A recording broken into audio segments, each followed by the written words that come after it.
નમસ્કાર વિદ્યાર્થી મિત્રો, આપણા વન શોર્ટ વિડિયો સિરીઝની અંદર સ્વાગત છે. હવે આપણે નેક્સ્ટ ચેપ્ટર તરફ જઈએ છીએ. આગળ સુધીમાં આપણે ઉત્સર્જન તંત્ર સુધીના જે વન શોર્ટ વિડિયો સિરીઝ હતી એની વાત પૂરી કરી હતી. હવે એના પછીનો આપણો નેક્સ્ટ નવો ચેપ્ટર છે પ્રચલન અને હલનચલન. પહેલા તો બંને શબ્દોની ક્લિયરન્સ આપી દઈએ કે પ્રચલન અને હલનચલનમાં શું ડિફરન્સ હશે. તો પ્રચલન શબ્દ લખો, પ્ર અને ચલન મતલબ કે શું થાય કે જ્યારે તમારી કોઈ પણ પ્રકારની મૂવમેન્ટ થાય છે અને એના કારણે જગ્યા બદલાય છે, તો જ્યારે બી જગ્યા બદલાય છે ત્યારે શબ્દ વપરાશે પ્રચલન. અને જ્યારે કોઈ એક જગ્યા ઉપર, ધારો કે હું સમજો અહીંયા ઊભા ઊભા આ હાથની જે કોઈ બી એક્ટિંગ કરી રહ્યો છું એ વસ્તુને શું કહીશું તમે? હલનચલન. પણ આ જે થઈ રહ્યું છે એનો મતલબ શું થયો કે જગ્યા બદલાઈ રહી છે ત્યારે શબ્દ વપરાશે પ્રચલન. એટલે કે આમાં જગ્યા બદલાતી નથી. જ્યારે અહીંયા કન્ડિશનમાં બોલશો કે તમે જગ્યા બદલાય નહીં. ચલો એક વસ્તુ ક્લિયર થશે. પહેલી હલનચલન અને પ્રચલન વચ્ચેનો ડિફરન્સ. ઘણી બધી એક્ટિવિટી લઈ શકો છો. દોડવું છે, ચાલવું છે, ગીત ગાવું છે, ડાન્સ કરવો છે, લખવું છે કે આ બોર્ડ ઉપર સમજાવો, આ બધી પ્રોસેસમાં તમે હલનચલન અને પ્રચલનનો ડિફરન્સ ક્રિએટ કરી શકશો. પરંતુ થોડી ખાસિયત યાદ રાખજો કે બધા જ પ્રચલન હલનચલન કહી શકાય, પરંતુ બધા જ હલનચલન એને આપણે પ્રચલન કહી શકતા નથી. આ એક ઇમ્પોર્ટન્ટ કેરેક્ટર તમારે આની અંદર યાદ રાખવાનું થાય. હવે અમુક એવા ઉદાહરણ લેવાના છે કે જેની અંદર એક જ અંગ બે કામ કરી રહ્યું છે, મતલબ કે હલનચલન બી કરી રહ્યું છે અને પ્રચલન બી કરી રહ્યું છે. એવું પહેલું એક્ઝામ્પલ છે આપણી જોડે હાઇડ્રા. તો હાઇડ્રામાં સૂત્રાંગો. હવે સૂત્રાંગો કેવી રીતે? તો સમજી લે કે હાઇડ્રાનું સ્ટ્રક્ચર આવું છે. તો આ સૂત્રાંગોના ભાગની અંદર કે જો કોઈ ખોરાકનો કણ આવશે તો એ આમ કરીને અંદર ટ્રેપ કરી નાખશે. તો આ શું થઈ ગયું? એક પ્રકારનું મૂવમેન્ટ, મતલબ ખાવાની ક્રિયા. પણ આ જ સૂત્રાંગો દ્વારા જ્યારે પાણી ભરાશે આની અંદર પ્રેશર જનરેટ થશે, તો એ પાણીના પ્રેશરથી અપલિફ્ટ થશે. પ્રેશર ભરાય એટલે પાછું અપલિફ્ટ થશે. તો આ સિચ્યુએશન મતલબ કે એક જ સૂત્રાંગ બે કામ કરી રહ્યા છે. તો આ વસ્તુ યાદ રાખવી થશે. બીજું એક્ઝામ્પલ વાત કરીએ તો પેરામિશિયમ છે. તો પેરામિશિયમમાં તમે જોયું હશે કે એની બહારની બાઉન્ડ્રી ઉપર પક્ષમો આવેલા છે. બહુ નાના નાના પક્ષમો છે અને એ પક્ષમો પણ એ જ કામ કરે છે. બધા પક્ષમોની એક સાથે મૂવમેન્ટ થશે ત્યારે પોતાની જગ્યા બદલશે. અને બીજી વસ્તુ કે એ બે પક્ષમોની વચ્ચે જો કોઈ ખોરાકનો કણ આવી જાય છે તો એ અંદરની બાજુ ગ્રહણ કરી લે છે, મતલબ ખોરાક ગ્રહણની ક્રિયા. તો પક્ષમો પણ બે કામ કરી લે છે. અને એવી જ રીતે આપણે લેવલની વાત કરીએ તો મનુષ્યની અંદર તો આપણા ઉપાંગો એટલે કે હાથ અને પગ સીધી વસ્તુ છે. અત્યારે હું આ બધું સમજાઈ રહ્યો છું એ હાથની ઉપયોગથી કરી રહ્યો છું, તો એ આપણી હલનચલન છે. પણ હું આ સમજાવતો એક જગ્યાએથી બીજી જગ્યાએ જઈ રહ્યો છું, એ વન ટાઈપ ઓફ પ્રચલન છે. એટલે એનો મતલબ કે ઉપાંગો દ્વારા બે ક્રિયાઓ થઈ રહી છે. ક્લિયર થશે આટલા સુધીની વસ્તુ? હવે આપણી જોડે જે હલનચલન છે એના ત્રણ પ્રકાર ડિસ્કસ કરવાના થશે. બેઝિક વાત કરીએ તો આપણી જોડે હલનચલનના ત્રણ પ્રકાર કયા કયા છે? એક આવશે અમીબીય હલનચલન, બીજું આવશે પક્ષમલ હલનચલન અને ત્રીજું આવશે સ્નાયુ હલનચલન. જો આપણે બહુ ક્વિક રિવિઝન કરવું છે તો શોર્ટમાં સમજાવું કે જ્યારે કોઈ પણ કોષ પોતાના કોષ રસના લીધે જો મૂવમેન્ટ કરતો હોય તો એને આપણે અમીબીય હલનચલન કહીએ. અને આમાં મોટા ભાગના કયા પ્રકારના કોષો આપણે લઈશું? તો ભક્ષક કોષો પ્રકારના. કયા પ્રકારના કોષો અહીંયા ગણતરીમાં લઈશું? આપણે ભક્ષક કોષોમાં. બીજી વાત કરીએ કે પક્ષમલ. તો પક્ષમલમાં શું હાજર હશે? તો લગભગ સુધી મોટે ભાગે પક્ષમો. અને આવું તમને ક્યાં જોવા મળશે? તો આપણા શ્વસન માર્ગમાં તમને જોવા મળશે. બીજું પ્રજનન માર્ગની નલિકાઓમાં. પ્રજનન માર્ગની નલિકાઓની વાત કરીએ તો પુરુષ માટે એટલે કે નર માટે વાત કરીએ તો શુક્રવાહિની, અને માદા માટે વાત કરીએ તો ફેલોપિયન નલિકા અથવા તો અંડવાહિની કે જે શુક્રકોષ અને અંડકોષનું અનુક્રમે વહન કરે તો એ પ્રજનન માર્ગ. ઇવન આપણો અન્નમાર્ગ આંતરડું કહીએ ને તો એની અંદર બી સૂક્ષ્મ રસાંકુરો છે. તો એ અન્નમાર્ગ પણ આની અંદર આવશે કે જેના કારણે કોઈ પણ કણને ધકેલવા માટે પક્ષમોનો ઉપયોગ કરવામાં આવશે. આ બંનેને છોડો અને બાકીની જે કોઈ બી ક્રિયાઓ છે એ આપણા શરીરમાં કોના દ્વારા થાય છે? સ્નાયુઓ દ્વારા થાય છે. અને એટલા માટે એ કયા પ્રકારનું હલનચલન કહેવાશે? સ્નાયુ. ધારો કે આ હાથ પગની મૂવમેન્ટ, હાથ માટે લખવાની ક્રિયા છે તો અહીંયાથી લઈને આટલા સુધીના બધા જ મસલ્સ. ઇવન જ્યારે તમે ક્લાસમાં બેઠા છો, ભણતા છો, ત્યારે તમે કોઈ વસ્તુ માટે હા પાડો છો તો આ ભાગના મસલ્સની મૂવમેન્ટ આ બધી જ. ઇવન તમારી આંખોના જે પલકારા છે એ પણ શું કહેવાશે? સ્નાયુ હલનચલન કહેવાશે. તો આ એના માટેના ઉદાહરણ તમારે યાદ રાખવા પડશે. ક્લિયર થશે આટલા સુધીની વસ્તુ? હવે આપણે જઈએ એના પછીના ટોપિક સ્નાયુ વિશે. તો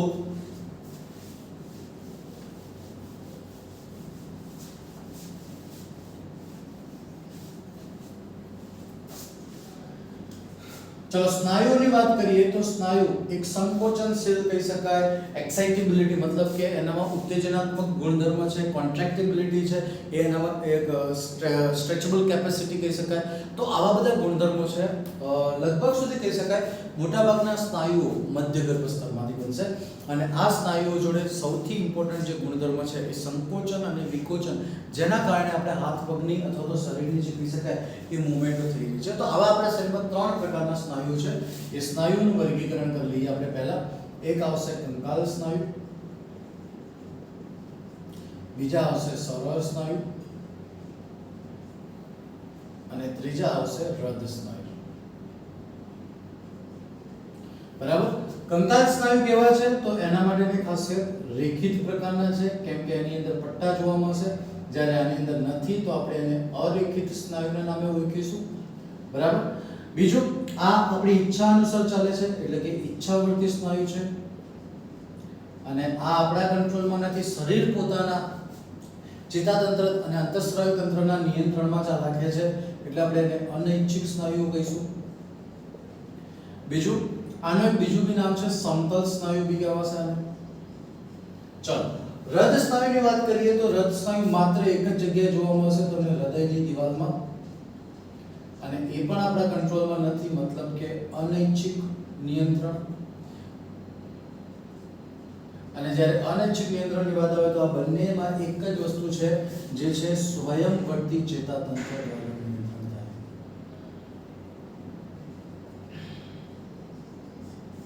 કોના દ્વારા નિયંત્રણ થશે? સ્વયંવર્તી ચેતાતંત્ર. આ બંને સ્નાયુનું કામ આપણે અહીંયા જ પૂરું કરીએ છીએ કેમ કે આપણા માટે ડિટેલ છે કંકાલ સ્નાયુ, તો એની વાત થોડી ડિટેલમાં કરીશું. ચલો પહેલી વાત કરીએ હૃદ સ્નાયુની. તો હૃદ સ્નાયુમાં કેવું છે કે આ રીતે શાખિત પટ્ટાઓ ધરાવતી તમને રચનાઓ જોવા મળશે. અને શાખિત એટલા માટે કે આવી રીતે બધા બિંબ એકબીજા સાથે જોડાયેલા છે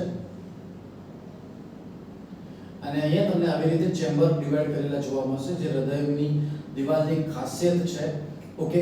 હવે બીજી વસ્તુ કે આ જે એક ભાગ છે એ ભાગ ખરેખર પાછો કંકાલ સ્નાયુનો બનેલો છે અને આ બે બિંબને જોડતો ભાગ જે છે એને આપણે અધિબિંબના નામે ઓળખીશું.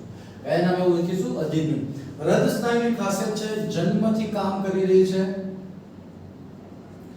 અને બીજું જીવન પર્યંત કામ કરશે. એક કોન્સ્ટન્ટ રિધમિક એક્શન થી કામ કરી રહ્યું છે કેમ કે જન્મ્યા ત્યારથી મૃત્યુ સુધી તમારું હૃદયના ધબકારા કામ કરવાના છે. તો એ ધબકારા માટે જે જવાબદાર દિવાલ છે એ આપણી કઈ આવશે? હૃદયની દિવાલ. ક્લિયર થશે એટલે સુધીની વસ્તુ. તો આના માટે બીજી કોઈ જગ્યા નહીં આવે, સ્થાન નહીં આવે. સ્થાનના નામને આધારે એક જ છે આપણી જોડે હૃદ સ્નાયુ. પણ જ્યારે સરળ સ્નાયુની વાત કરીએ તો એના કોષો થોડાક આપણને આ રીતે ત્રાકાકાર પ્રકારના જોવા મળશે અને જેની અંદર લગભગ સુધી એક જ કોષ કેન્દ્ર જોવા મળે છે. આવા સ્નાયુઓ તમને મોટે ભાગે ક્યાં જોવા મળશે તો કે આપણા શરીરના પોલાણવાળા અંગો, ધારો કે આંખની કીકી છે, આપણું પાચન માર્ગ છે, શરીરના બીજા અંગો જઠર છે, યકૃત છે, આવા જે પોલાણ ધરાવતા અંગો છે એ બધા જ અંગોની અંદર તમને જોવા મળશે. અને એટલા માટે પોલાણ ઉપરથી આનું નામ એક બીજું પડે છે કોષ્ઠાંતર સ્નાયુ. શું નામ આપણે યાદ રાખીશું એનું? કોષ્ઠાંતર સ્નાયુ. આટલા સુધી વસ્તુ ક્લિયર થશે. હવે આપણે મેઇન ટોપિક ઉપર જઈએ કે જેની ઉપર આપણું આખું ચેપ્ટર ચાલી રહ્યું છે, જેને આપણે કંકાલ સ્નાયુના નામ ઓળખીશું.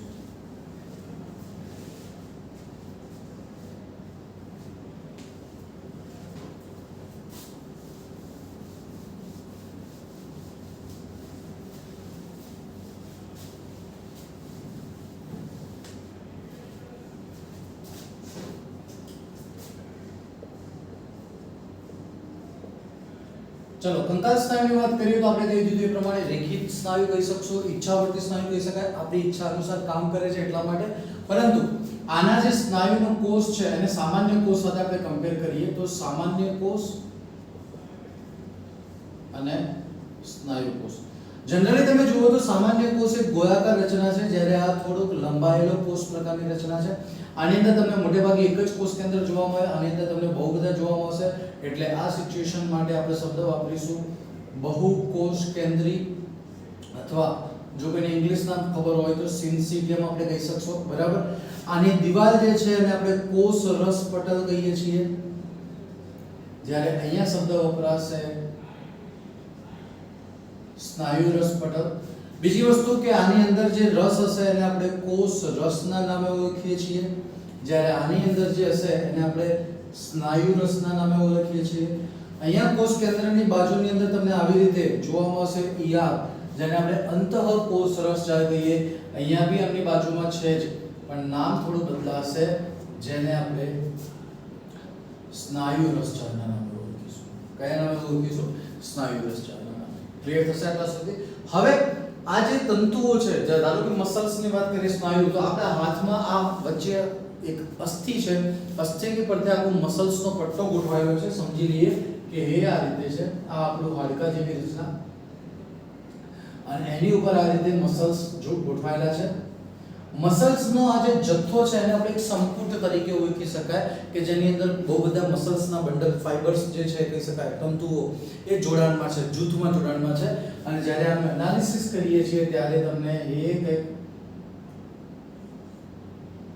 આ એક મોટું બંડલ છે, એની અંદર તમને આવા નાના ઘણા બધા ચપટા બંડલો જોવા મળશે. બરાબર, આ ફાઇબર ખેંચાયેલા છે અંદરની તરફ, એવું સમજીશું આપણે. હવે આપણે આમાંથી એક ફાઇબરની વાત કરીએ છીએ ત્યારે આપણને એ આ રીતે જોવા મળશે, અને એમાં અમુક જગ્યાએ ઝાંખા ઘેરા પટ્ટા જોવા મળશે. અને આપણે આ લેવલે સ્ટડી કરવાનો છે, મતલબ કે જે ઝાંખા કે ઘેરા પટ્ટા જોવા મળે છે એ લેવલે આપણે જે સ્નાયુ છે, કંકાલ સ્નાયુ, એની વાત કરીશું. તો ડિટેલમાં જઈએ છીએ તો આ રેખિત સ્નાયુ કેમ નામ પડ્યું છે? કેમ કે એની ઉપર આ જે ઝાંખા અને ઘેરા પટ્ટા છે એના આધારે એના ભાગ પડ્યા છે. તો રેખિત સ્નાયુ બનવા માટેની રચના, તો આપણી જોડે બે પ્રકારના છે. એક ઝાંખા પટ્ટા છે અને બીજા કેવા છે? ઘેરા.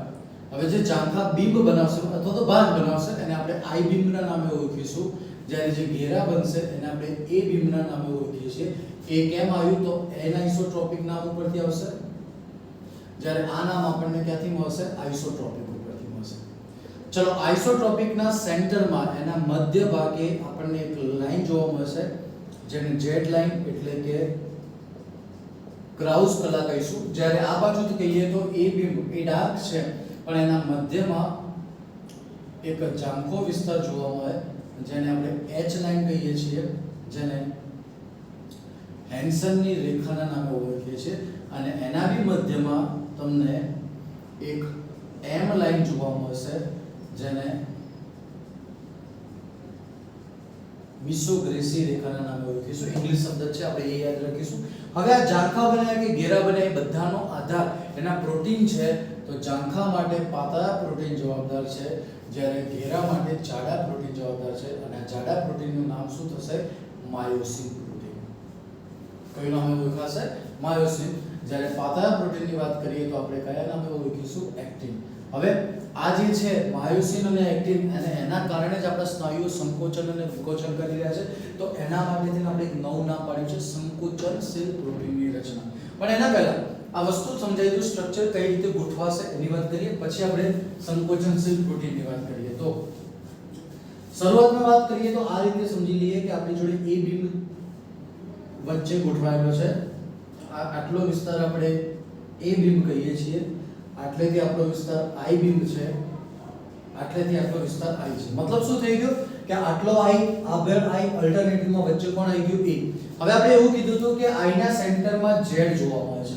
તો એનો મતલબ અહીંયા તમને સેન્ટરમાંથી જે પસાર થતી રેખા કહીએ તો એ ઝેડ, અહીંયા બી આઈ ના સેન્ટરમાંથી પસાર થતી રેખા ગણીએ તો ઝેડ.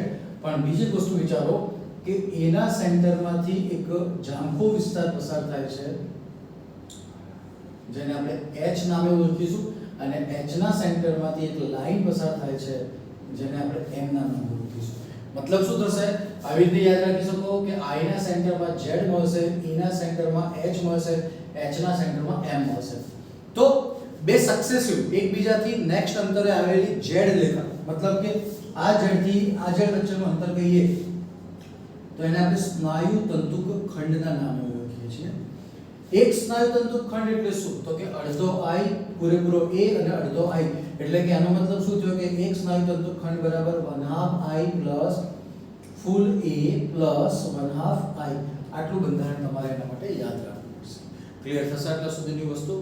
હવે જઈએ છીએ આપણે સંકોચનશીલ પ્રોટીનની રચના માટે, મતલબ કે એક્ટિન અને માયોસિનનું બંધારણ કઈ રીતનું છે. તો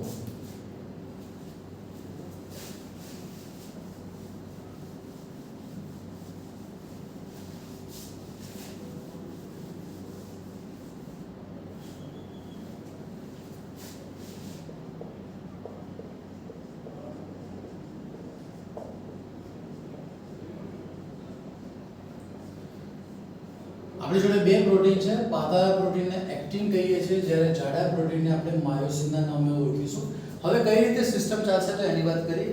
તો એક્ટિનની સાથે તમારે બીજા બે પ્રોટીનની જરૂર પડશે, ટ્રોપોનિન પ્લસ ટ્રોપોમાયોસિન. ઓકે, પણ યાદ રાખજો કે આ ઉપરના બંને પ્રોટીન એટલે કે એક્ટિન અને ટ્રોપોનિન છે એ બંને ગોળાકાર પ્રોટીન છે, જ્યારે ટ્રોપોમાયોસિન એ તંતુમય પ્રોટીન છે. ચલો શું રીતની વાત થશે તો એની વાત કરીએ. શરૂઆતમાં તમારા એક્ટિનના અણુ આવા છૂટા છવાયા છે, તો એને આપણે ગોળાકાર પ્રોટીન ઉપરથી એક નામ પાડ્યું છે જી એક્ટિન કહીશું, જેનું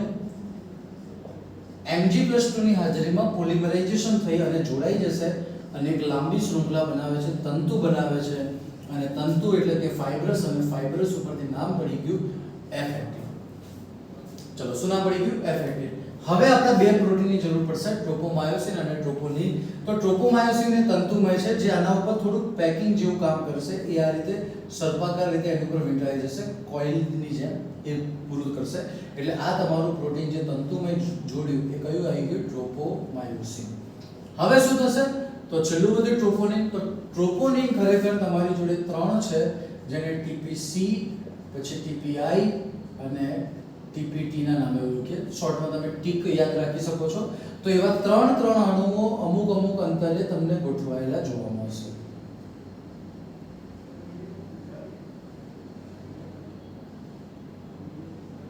આ રીતે ગોઠવાશે. કામ શું થશે આ બધાનું એ આપણે એના પછીની ક્રિયા, જે મતલબ કે સ્નાયુ સંકોચન વિકોચનની ક્રિયા છે એ રીતે આપણે ક્લિયર કરીશું. હવે વાત કરીએ માયોસિન. તો માયોસિન એ જાડા તંતુ ધરાવે, અને આ જાડા તંતુ ધરાવતા ભાગ માટે આપણે શબ્દ વાપરીશું મેરોમાયોસિન. અને આવા મેરોમાયોસિન આપણી જોડે બે છે, જેને એકને HMM બોલીએ છીએ, બીજાને આપણે LMM બોલીએ. HMM એટલે શું તો કે હેવી મેરોમાયોસિન, ભારે છે.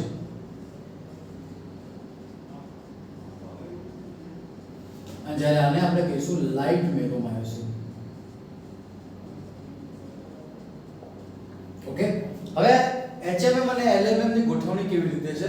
તો જાડા તંતુઓ એકબીજા સાથે ખૂબ થીકન રીતે જોડાયેલા છે, તો એમના સ્ટ્રક્ચરના બંધારણમાં કંઈક આ રીતે છે. આ રીતે એકબીજાને કોઇલ કરેલા છે, અને પછી આ રીતે ભાગ ઉસી આવશે. બરાબર? આને આપણે ક્રોસ આર્મ કહી શકાય, અથવા તો ભુજાની ચોકડી કહી શકાય, કે જેના ઉપરથી ટર્ન મારી અને બંને આમ ઉપર તરફ ખેંચાય છે. હવે આ જે ભાગ બન્યો છે ઉપરનો શીર્ષવાળો ભાગ, એ આપણે HMM ના નામે ઓળખીએ છીએ, જ્યારે આ પૂંછડીવાળો ભાગ LMM ના નામે ઓળખીએ. ખરેખર તંતુમાં આવી ગોઠવણ બંને બાજુ હોય છે, અને જે સ્નાયુ સંકોચનની થિયરીમાં આપણે ક્લિયર કરશું. આની જોડે આપણને બે એરિયા જોવા મળશે.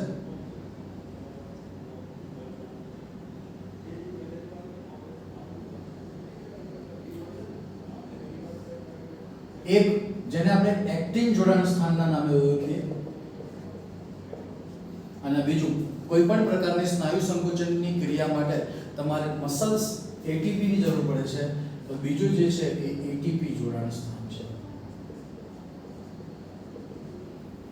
ચલો આટલા સુધી ક્લિયર થશે. તો આ તમારી બેસિક વસ્તુ યાદ રાખવાની છે, સ્નાયુ સંકોચનના પ્રોટીનની રચના.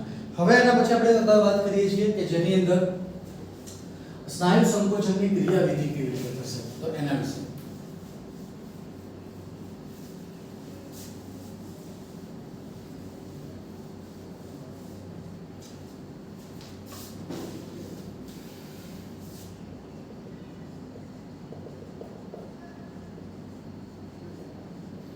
જો તો સ્નાયુ સંકોચનની જે ક્રિયાવિધિ છે એ એક સિદ્ધાંત ઉપર કામ કરે છે, જેને સરકતા તંતુનો સિદ્ધાંત કહીએ. હવે આની પ્રોસેસ કેવી છે કે કોઈ પણ પ્રકારના સ્નાયુ સંકોચનની અથવા તો વિકોચનની ક્રિયાનો મેસેજ તમારા મગજ દ્વારા જાય છે, એટલે કે મધ્યસ્થી ચેતાતંત્ર. એટલે તમારો મેસેજ ખરેખર બંને ઉપરથી હશે CNS, અને CNS દ્વારા મોકલવામાં આવતો મેસેજ ચેતા દ્વારા જાય. અને ચેતા કયા પ્રકારની હશે તો યાદ રાખજો, ચાલક. હવે ચાલક ચેતા જે છેલ્લે કોના સાથે જોડાય છે? સ્નાયુ સાથે જોડાય છે, અને એ અહીંયા બનાવશે ચેતા અને સ્નાયુ વચ્ચેનું જોડાણ, જેને આપણે કયા નામે ઓળખીએ છીએ? ચેતા સ્નાયુ સંધાન. અથવા એક બીજું કહી શકાય કે ચાલક ચેતાનો અહીંયા અંત આવવાનો છે, એટલે કે ચાલક ચેતા અંતઃપટ્ટી. એના નામે પણ તમે એને ઓળખી શકશો. શું થશે સમજી લઈએ કે સમજી લો આપણે આ ચાલક ચેતાનો છેલ્લો ફૂલેલો ભાગ, આ આપણું મસલ્સનો ભાગ છે. અહીંથી મેસેજ આવી રહ્યો છે પણ મેસેજ આગળ પાસ થઈ શકતો નથી. તો એવી કન્ડિશનમાં અહીંથી આ પુટિકાઓનો ઉપયોગ કરવો પડશે. આ પુટિકાઓમાં આપણને શું જોવા મળશે? ACH એટલે કે એસિટાઇલ કોલાઇન પણ ડાયરેક્ટ વાપરી શકતા નથી, એટલે તમારે બહારથી કેલ્શિયમ ઉમેરવો પડશે. જ્યારે કેલ્શિયમ ઉમેરવામાં આવશે ત્યારે આ ACH તમારું સક્રિય બને છે અને એ મેસેજને લઈને અહીંથી બહાર નીકળશે. બરાબર. ACH શું થશે? તો ફરી પાછું રિટર્ન જતો રહેશે. એ આપણે એના પછીના ચેપ્ટરમાં ડિસ્કસ કરીશું. પરંતુ મેસેજ તમારો કોને મળે છે? આ દિવાલ એટલે કોણ? તો સ્નાયુ રસ પટલ. ત્યારથી મેસેજ ક્યાં જશે? તો અંદરની બાજુ એટલે કે સ્નાયુ રસ. ત્યાંથી મેસેજ કોના જોડે જાય છે? તો સ્નાયુ રસ જાળ જોડે, અને ત્યાંથી એ પોતે કેલ્શિયમને મુક્ત કરાવે. અને જ્યારે સ્નાયુ રસ જાળ કેલ્શિયમ મુક્ત કરે છે ત્યારે તમારો સંકોચનનો ક્રિયાવિધિ જોડાઈ જશે. ક્યારે થશે? જ્યારે કેલ્શિયમ મુક્ત થાય છે. હવે સિચ્યુએશન કેવી રીતે થશે એ સમજી લઈએ. સમજી લઈએ કે આપણું આ વચ્ચેનું મેરોમાયોસિનનો એરિયા છે કે જેના આ બે એડીના ભાગ છે.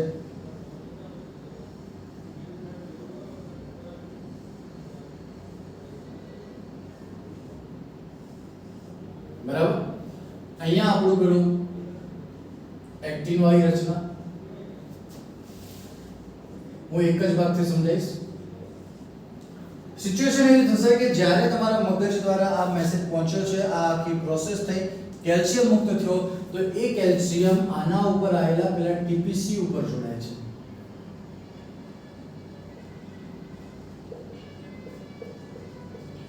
કોના સાથે જોડાશે? ટીપીસી. જેવું ટીપીસી સાથે જોડાય છે એ વખતે અહીંયા પ્રોસેસની વાત કરીએ તો એટીપી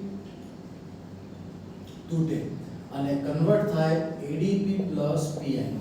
હવે સિચ્યુએશન અહીંયા સમજાવી દઉં તમને ડાયરેક્ટ જ કે પ્રોસેસ કેવી રીતે થશે. સમજી લો કે આ આપણો એક્ટિન છે, આ આખો, આ નીચેનું છે એ આપણું માયોસિન છે. પહેલા આ રીતે છે. સિચ્યુએશન એવી થશે, આની ઉપર એક્ટિન જોડાશે, તરત જ આ ઉપર ક્લેમ્પ લાગશે અને એ ક્લેમ્પ આને ખેંચવાનો પ્રયત્ન કરશે. ફરી પાછો છૂટ્યું, ફરી પાછો લાગ્યું, આ રીતે.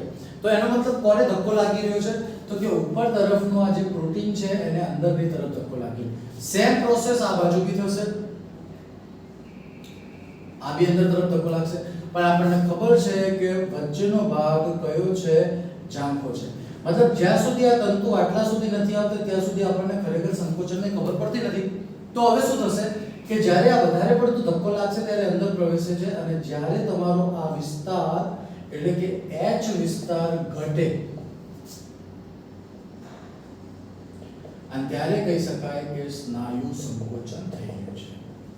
ત્યારે શબ્દ વાપરીશું જ્યારે તમારો H વિસ્તાર ઘટી રહ્યો છે ત્યારે આપણે શબ્દ વાપરીશું કે સ્નાયુ સંકોચન થઈ રહ્યું છે. હવે થશે શું? તો જ્યારે બંને તરફના સ્નાયુઓ ખેંચાઈ અને વચ્ચે સુધી પહોંચી જાય છે, ક્યાં સુધીમાં? મિડલાઇન સુધી. અને જ્યારે મિડલાઇન એટલે કે મિસોગ્રેસી સુધી પહોંચે છે ત્યારે તમારો આખો જ H વિસ્તાર અદૃશ્ય થઈ ગયો. જુઓ, પહેલા ઘટે તો સ્નાયુ સંકોચન બોલ્યા, અને હવે શબ્દ એવું વાપરીશું કે H વિસ્તાર જ્યારે અદૃશ્ય થાય છે ત્યારે આપણે કહીશું કે મહત્તમ અથવા તો પૂર્ણ સ્નાયુ સંકોચન. ચલો આટલા સુધી વસ્તુ ક્લિયર થશે. તો આ એક ક્રાઇટેરિયા આના માટે રહેશે. હવે ધારો કે વિકોચન, તો સ્નાયુ સંકોચન સુધીની પ્રોસેસને આપણે સેતુ નિર્માણની પ્રક્રિયા કહીએ છીએ. એ પ્રક્રિયા કહીએ છીએ સેતુ નિર્માણની ક્રિયા. જ્યારે આનાથી વિરોધી કરીએ એટલે કે સેતુ તૂટવાની ક્રિયા, તો જ્યારે આ આમ સમજી લઈએ એક મિનિટ. આ એક્ટિન આમ જોડીને આમ લાવતા હતા અંદર ત્યાં સુધી સેતુ બંધવાની ક્રિયા હતી. હવે નીચેથી શું થશે? આ ક્લેમ્પ છૂટી જાય છે, તો ધીમે ધીમે તમારા સ્નાયુ ઓરિજિનલ સ્થિતિમાં પાછા આવશે, અને ત્યારે તમે કહી શકો કે H વિસ્તાર ફરી પાછો દ્રશ્ય થાય તો તમે એવું બોલી શકો કે એ સ્નાયુ વિકોચન પામી ગયો છે. શું બોલી શકશો? ત્યાં એ સ્નાયુનું વિકોચન થઈ ગયું છે. આ કન્સેપ્ટ સમજવો જરૂરી છે કે અંદર તરફ આવશે તો સ્નાયુ સંકોચન, પોતાની ઓરિજિનલ સ્થિતિમાં પાછા જઈ રહ્યા છે, અથવા H વિસ્તાર દેખાતો થઈ રહ્યો છે, મિસોગ્રેસી દેખાતો થઈ ગયું છે, ત્યારે તમે બોલી શકશો સ્નાયુ વિકોચન અથવા તો સેતુ તૂટવાની ક્રિયા. આ બધી જ પ્રક્રિયાઓમાં ખાસ કરીને ATP ની જરૂરિયાત ઇમ્પોર્ટન્ટ છે. જ્યારે તમે ATP વાપરી રહ્યા છો ત્યારે તમે એવું બોલશો કે ભાઈ સ્નાયુ સંકોચન થઈ રહ્યું છે, એટીપી નું પુનઃનિર્માણ થઈ રહ્યું છે, ત્યારે તમે એવું બોલશો કે સ્નાયુ વિકોચન થઈ રહ્યું છે. અને આવા આપણા શરીરની અંદર બે પ્રકારના કહી શકાય તો લાલ પ્રકારના સ્નાયુ જેને રાતા સ્નાયુ કહીએ અને બીજા સફેદ, પણ આ બધાની અંદર કન્ટેન્ટ આપણે બોલીશું માયોગ્લોબિન, કે જો માયોગ્લોબિનનું પ્રમાણ વધુ છે તો લાલ સ્નાયુ અને માયોગ્લોબિનનું પ્રમાણ ઓછું છે તો આપણે કયા સ્નાયુ કહીશું? સફેદ સ્નાયુ. જો કે એ લોકોના કેસમાં કહીએ તો કણાભસૂત્રની સંખ્યામાં વધારો, એકમાં ઘટાડો છે.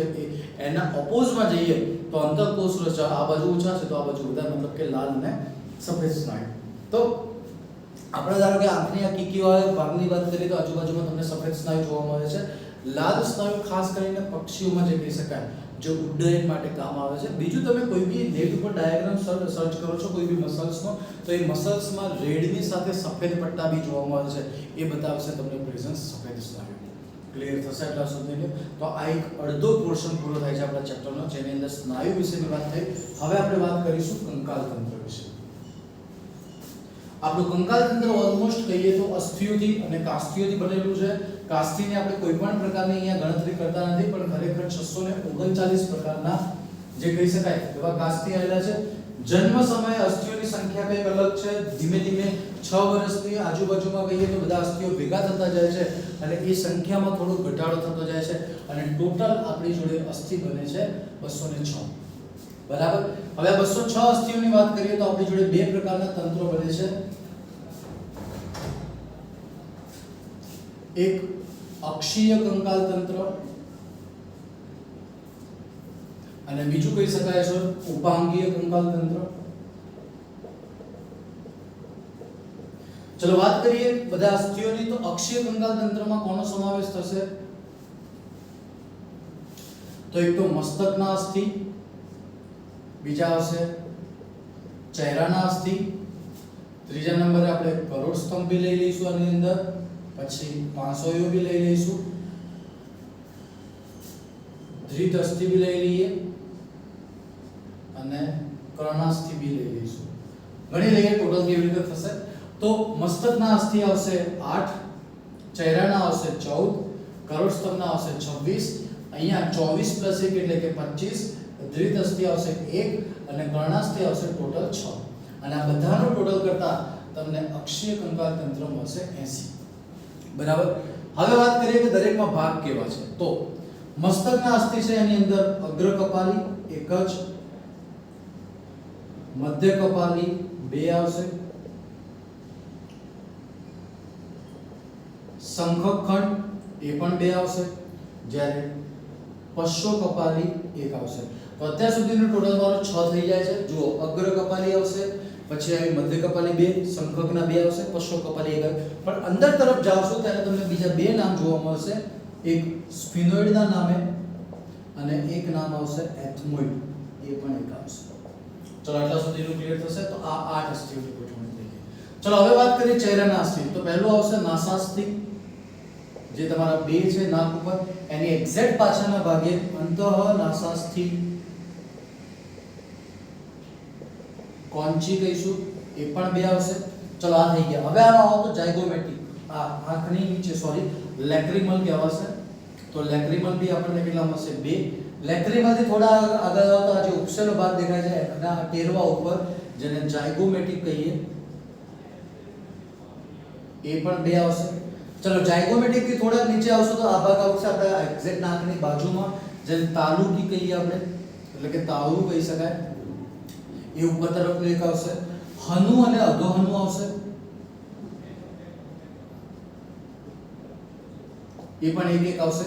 તો ટોટલ ગણો 2 4 6 8 9 10 11. એક આવશે ભૂમક, જેને સોરી ગુજરાતીમાં કહીએ તો હલાસ્થી કહીશું, એ પણ કેટલા આવશે? 1. તો આ રીતની ગોઠવણી તમારી થશે. ક્લિયર થશે આટલા સુધી? તો આ થઈ ગયા તમારા ચહેરાના અસ્થિ. ચલો કરોડ સ્તંભની વાત કરીએ તો કરોડ સ્તંભમાં તમને કદાચ યાદ હોય તો સૂત્ર એક યાદ રાખવું પડે: C7 T12 L5 S5 અને C4. તો શું થશે? પહેલું તમારું સર્વાઇકલ, જેને આપણે ગ્રીવા કશેરુકા કહીએ, એ કેટલી આવશે? 7. પછી આવશે ઉરસીય કશેરુકા, જેમાં આવશે 12.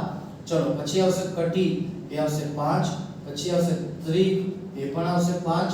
અને પછી આવશે ઉચ્છાસ્થિ, એ એ કેટલી આવશે 4. જો આનું ટોટલ કરીએ તો ખરેખર 33 થાય, પણ આ 26 કેવી રીતે છે તો સમજી લો કે આ એવા રાખો, C7 એવા છે, T12 એવા છે, L5 એવા છે, પણ S1 કરી નાખો અને C1 કરી નાખો તો તમારું ટોટલ થશે 26. કેમ? કેમ કે આ બંને અસ્થિઓના જે હાડકા છે નાના નાના એ બધા જોડાઈને એક હાડકું બનાવે છે, એક અસ્થિ બનાવશે, એટલા માટે તો 26 થશે. પછી વાત કરીએ આપણે 500 યુની. તો 500 યુ આપણી જોડે કેટલી છે તો 12 જોડ 500 પ્લસ ઉરોસ્થિ છે. તો 12 જોડની વાત કરીએ તો આપણી જોડે 3 ભાગ છે. એવી 500 યુ કે જે પાછળ કરોડ સ્તંભ અને આગળ ઉરોસ્થિ સાથે જોડાય છે, તો એવી 500 યુને આપણે સત્ય 500 યુ કહીએ. પછી ખોટી છે તો એને કુટ 500 યુ કહી શકાય. અને બીજી તરતી 500 કે જેમનો આગળ કોઈ કનેક્શન છે નહીં. સમજી લઈએ શું છે. તો 1 થી 7 નંબરની 500 એવી છે કે જે આગળ અને પાછળ બંને બાજુ તરફ જોડાયેલી છે. કુટ 500 એવી છે કે 8 નંબર, 9 નંબર અને 10 નંબર. સમજો 8, 9 અને 10 એ ત્રણ આમ જોડાઈને 7 સાથે જોડાશે. સમજી લઈએ કેવી રીતે થશે. આ પહેલી 500, આ બીજી 500, આ ત્રીજી, ચોથી, પાંચમી, છઠ્ઠી અને આ સાતમી. હવે 8, 9 અને 10 એ આમ કરીને આમ જોડાશે. તો આ જે જંક્શન કાસ્થીમાં બને છે ને એ કુટ 500 માટે, એટલે કે 8, 9 અને 10. એના પછીની 11 અને 12 એવી છે કે જે પાછળ કરોડ સ્તંભ સાથે જોડાય છે પણ આગળ જોડાતી નથી, અને એવી 500 ના નંબર કયો આવશે 11 અને 12 થઈ જશે. ઉરોસ્થિ તમારું સેન્ટરમાં છાતીનું અસ્થિ કહી શકાય, તો એ તમારા વચ્ચે અહીંયા ગોઠવાયેલું છે એને માટે. બીજી ખાસિયતની વાત કરીએ તો આવી 500 યુનો એક શબ્દ છે બાયસિફેલિક કહેવાય છે, કેમ કે બંને તરફ એનું જોડાણ છે એટલા માટે. બરાબર. દ્વિત અસ્થિની વાત કરીએ જેને આપણે હાયોઇડ બોનના નામે ઓળખીએ છીએ, કે જે આપણા જડબાની નીચે યુ શેપનું અસ્થિ ગોઠવાશે, એ અસ્થિ કયા નામે ઓળખાશે? દ્વિત અસ્થિ. કર્ણાસ્થિની વાત કરીએ તો કર્ણાસ્થિ આપણી જોડે 3 છે, બંને કાનના છે, એટલે કે હથોડી, એરણ અને પેંગડું. તો આ 3 જે છે એ બંને કાનના છે એટલે આપણે કર્ણાસ્થિ કહીએ છીએ, અને 3 ભેગા થઈને ટોટલ બનાવશે 6. તો આ થઈ ગઈ તમારી ટોટલ 80 આપણા જે અસ્થિ છે અક્ષીય કંકાલ તંત્રના, એની ગોઠવણીની વાત. ચલો હવે બીજા ભાગ તરફ જઈએ છીએ આપણે, ઉપાંગીય કંકાલ તંત્ર.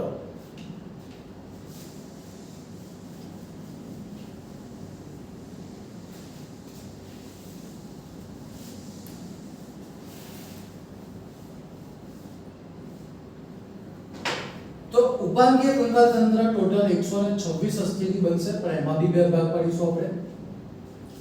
પહેલી વસ્તુની વાત આવશે ઉપાંગો, અને અહીંયા બીજી વાત આવશે મેખલાઓની. ચલો ઉપાંગોની વાત કરીએ તો આપણી જોડે બે ઉપાંગો છે, એટલે કે બે પ્રકાર કહી શકાય, અગ્ર ઉપાંગ અને પશ્વ ઉપાંગ. હવે અગ્ર ઉપાંગની વાત કરીએ તો હાથની વાત કરીશું, પશ્વ ઉપાંગ એટલે પગની વાત કરીશું. બંનેની અંદર 30 અસ્થિ કહી શકાય તો ગોઠવાયેલા છે. બરાબર. એટલે ટોટલ થશે તમારા આવા બે હાથ અને બે પગના થઈને 120. જ્યારે બાકીના 6 તમારા કહી શકાય ક્યાં આવશે તો મેખલાની અંદર. સમજીએ મેખલા શું છે. પછી અગ્ર ઉપાંગની વાત કરીએ તો સૌથી પહેલું તમારું આવશે ભુજાસ્થિ, જે એક જ છે.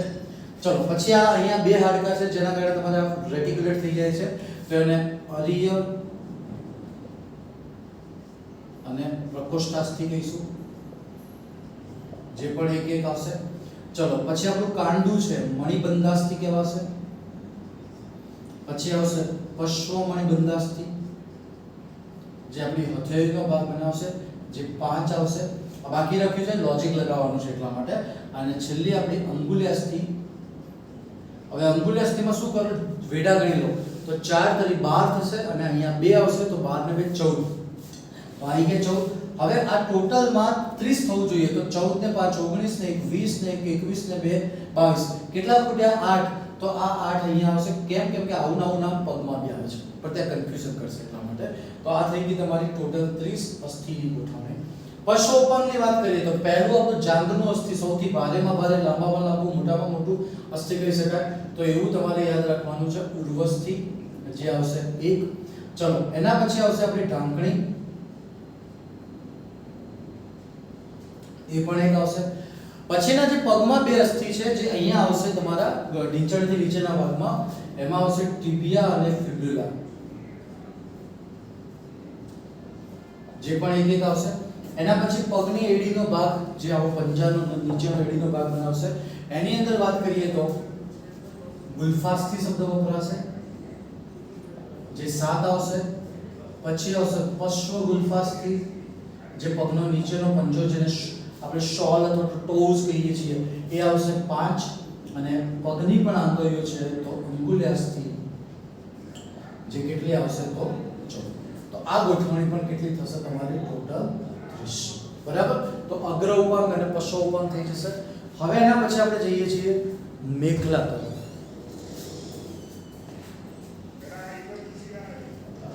ચલો મેખલા માટેની વાત કરીએ તો આપણી જોડે બે પ્રકારની મેખલા છે. એક સ્કંદ મેખલા અને બીજી છે નિતંબ મેખલા.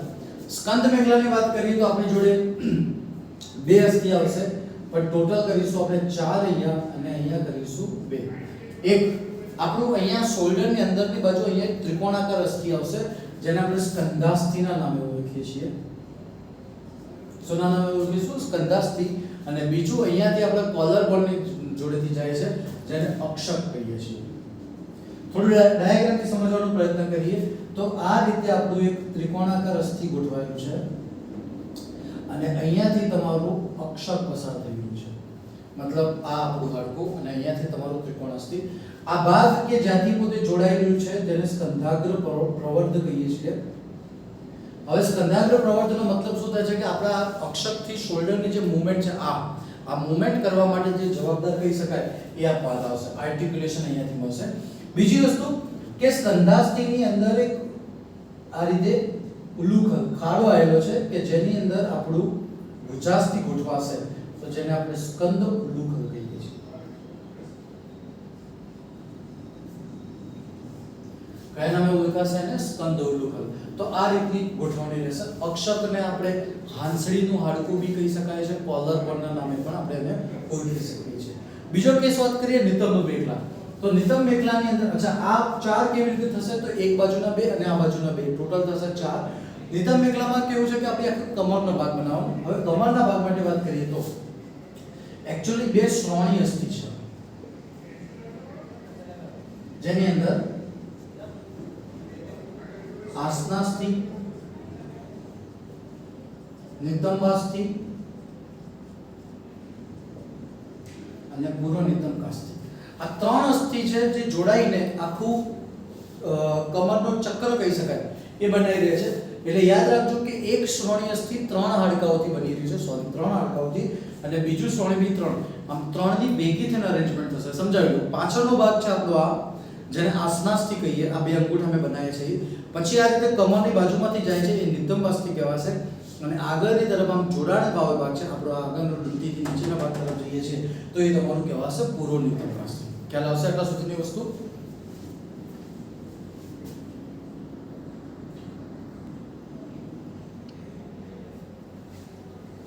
તો આસનાસ્થિ, નિતંબાસ્થિ અને પૂર્વ નિતંબાસ્થિની વાત કરી.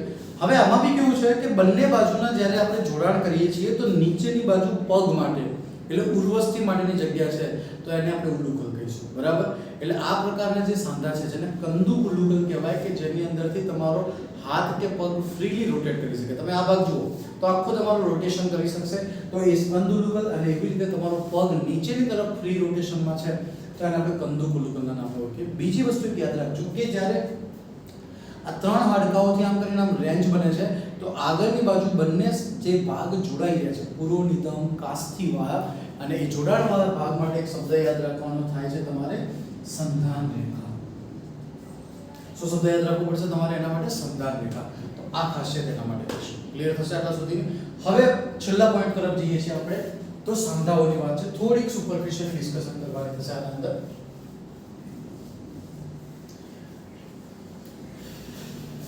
અને તમને ખ્યાલ જ છે કે આપણે દરેક વિડિયોની અંદર રોગ વિશે વધારે પડતા ડિસ્કશન કરતા નથી કેમ કે એક બે લીટીમાં આપણે રોગ આપેલા છે એટલા માટે.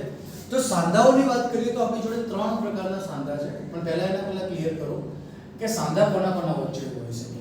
અસ્થિ વચ્ચે સાંધા હોઈ શકે, કાસ્થિ વચ્ચે હોઈ શકે અને અસ્થિ કાસ્થિ વચ્ચે બી હોઈ શકે. એક્ઝામ્પલ આપીએ. આ 2 જોડાણ છે. ધારો કે આ ઉપરની ભાગ કડક છે, નીચેનો ભાગ સોફ્ટ છે. આ કયો કહેવાશે? કાસ્થિ વચ્ચે. આપણું નાકનો ટોચનો ભાગ અને અંદરનો ભાગ એના વચ્ચે અસ્થિ કાસ્થી વચ્ચેનો સાંધો છે અને આપણે અહીંયા બે હાડકા વચ્ચેનું જોડાણ છે એ કયું કહેવાશે? અસ્થિ વચ્ચેનો જોડાણ. પણ આપણી જે સાંધાઓની મૂવમેન્ટ છે ને એના આધારે આપણે સાંધાઓના પ્રકાર પાડેલા છે. તો અમુક જે છે અચલિત સાંધા, જેને ફાઇબ્રસ સાંધા બી કહી શકાય. બીજા છે અંશતઃ ચલિત સાંધા અને ત્રીજા આવશે મુક્ત ચલ સાંધા. શું ડિફરન્સ છે તો એની વાત કરીએ. અચલિત સાંધા આપણા ખોપરીમાં છે. ખોપરીના જે બધા ભાગ છે અગ્ર કપાલી, મધ્ય કપાલી, શંખક અને પશ્ચ કપાલી, આ બધા જ સાંધા એકબીજા સાથે જકડાયેલા છે અને આ જકડાયેલા છે એમના વચ્ચે જે જોડાણ છે એને સચ્યોર્સ કહેવાય, એટલે કે સીવન પ્રકારના સાંધા કહી શકાય. અને જેના કારણે તમારા ખોપરીના કોઈ પણ અસ્થિ એકબીજાથી મૂવમેન્ટ કરી શકતા નથી અને એવા તંતુમય જોડાણ, વેવી તરંગિત જે જોડાણ દેખાય છે એ કયા પ્રકારના સાંધા કહેવાશે? અચલિત. બીજું છે અંશતઃ ચલિત સાંધા. થોડાક મૂવમેન્ટ કરી શકશે પણ વધારે કરવાનો ટ્રાય નહીં કરી શકતા.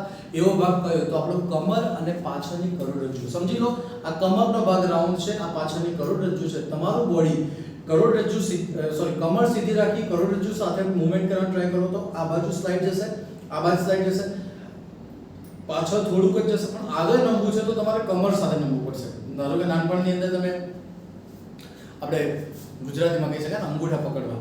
હવે તમે જ્યારે અંગૂઠા સીધા ઉભા રહીને અંગૂઠા પકડવાનો ટ્રાય કરશો તો આટલા જ નમી શકશો. કેમ? કમર નથી બેન્ડ કરી. પણ જ્યારે તમે કમર બેન્ડ કરશો ત્યારે તમે આખા બેન્ડ થઈ શકશો. એટલે એનો મતલબ કે અહીંથી જે સ્લાઇડ મૂવમેન્ટ છે એ કયા પ્રકારના સાંધા બતાવે છે? અંશતઃ ચલિત સાંધા. ક્લિયર થશે આટલા સુધીની વાત?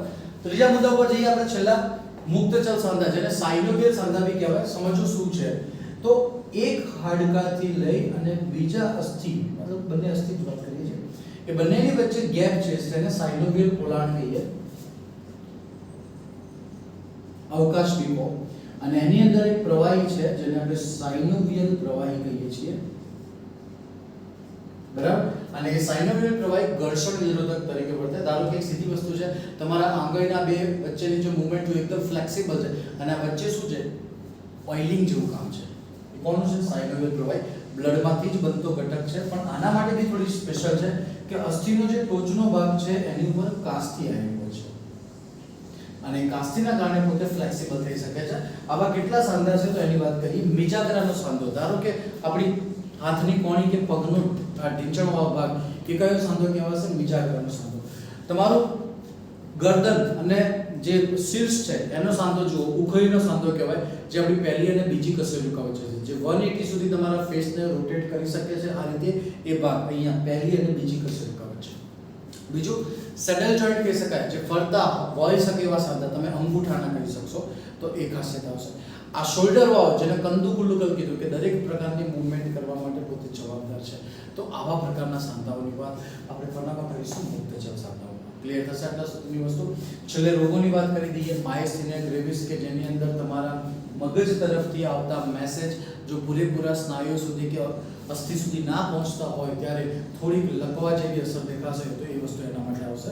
બીજું એક છે ટીટેની, જેનો મતલબ શું થશે કે એક ધનુર કન્ડિશન કહી શકાય કે જ્યારે તમારા શરીરમાં કેલ્શિયમનું પ્રમાણ ઘટી જાય છે તો તમારા બોડીમાં એક ખેંચ જેવું ફીલ થાય છે. આ રીતે થશે. આ કન્ડિશનને આપણે કહીશું ટીટેની કન્ડિશન. બીજા રોગની વાત કરીએ તો એની અંદર છે ગાઉટ, કે ખાસ કરીને તમારા સાંધાઓના ભાગની અંદર યુરિક એસિડ જમા થાય છે, એના સ્ફટિકો જમા થાય છે ત્યારે. અને આ યુરિક એસિડ ક્યાંથી બનશે તો કે ઓલમોસ્ટ આપણા બધાને ચયાપચય ક્રિયાઓમાંથી મુક્ત થતા ક્ષાર છે યુરિક એસિડના, અને એ જ તમારા સાંધાના ભાગે ભેગા થાય તો એ બનાવશે કઈ સ્થિતિ, મતલબ સોજો આવશે એ ભાગની અંદર, તો એ આવશે. બીજું તમે નોર્મલ સાંભળેલું છે, સંધિવા છે, રૂમેટોઇડ આર્થરાઇટિસ છે, કે જે આપણા ઘરોમાં નોર્મલી ઉંમરલાયક વ્યક્તિ અથવા તો આપણા ફાધર મધરમાં નામ સાંભળ્યું છે કે વા આવ્યો છે, તો એનો મતલબ તમને સાંધાઓના ભાગમાં જે દુખાવો થતો હોય છે એ આપણે નામ ઓળખીશું. એક રોગ હજી બીજો છે ઓસ્ટિયોપોરોસિસ, કે ખાસ કરીને લેડીઝની અંદર અને એજડ પીપલની અંદર થતો હોય છે. હોર્મોનના ઇમ્બેલેન્સના કારણે, કેલ્શિયમના ઇમ્બેલેન્સના કારણે જે અસ્થિની ઘનતા હોય છે ને એ રહેતી નથી અને એ ઘનતાનું પ્રમાણ ઘટતું જશે અને એ હાડકાં છિદ્રાળુ બનતા જશે. આવા વ્યક્તિ અથવા તો આવી લેડીઝ જ્યારે પણ પડી જાય છે તો એને ફ્રેક્ચર થવાના ચાન્સીસ વધી જાય છે. કેમ? કેમ કે હાડકામાં કેવું છે? છિદ્રો પડી ગયા છે. તો આટલી ખાસિયત તમારે એના માટે યાદ રાખવી છે. ક્લિયર થશે આટલા સુધીની વાત. તો આટલો આપણે વન શોટ વિડીયો સિરીઝની અંદર આપણું બહુ નાનું એક ચેપ્ટર કહી શકાય. ફ્લચરલ અને હલનચલન કહેવાની દ્રષ્ટિએ ખૂબ ઇઝી બી ચેપ્ટર છે. તો આ વસ્તુ આપણે અહીંયા પૂરી કરીએ છીએ. નેક્સ્ટ વિડીયોની અંદર આપણે એક નવા ચેપ્ટર સાથે મળીશું. Okay, so thank you so much.